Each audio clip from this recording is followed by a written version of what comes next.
বন্ধুরা, আজকে আমাদের এই যে মেশিনটা দেখতে পাচ্ছ ওটা ইনপুট করা হচ্ছে। আর এই মেশিন দিয়ে কিন্তু আজকে আমাদের জমিতে ধান কাটা হবে। কিন্তু মেশিনটা আজকে আনা হলো। তো তোমরা দেখতে পাচ্ছ কীভাবে মেশিনটা নামানো হচ্ছে। মেশিনটা নামানোর পরে এটাকে নিয়ে যাওয়া হবে ধানের জমিতে। সেখানে নিয়ে গিয়ে কিন্তু আমাদের পাকা ধান এই মেশিন দিয়ে কাটা হবে।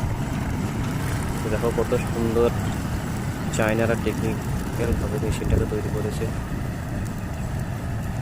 এত সুন্দরভাবে মেশিনটা যাচ্ছে, স্মুথ হবে। আর এই যে দেখো বড় বড় খাল কীভাবে বার হচ্ছে, দেখতে পাচ্ছ।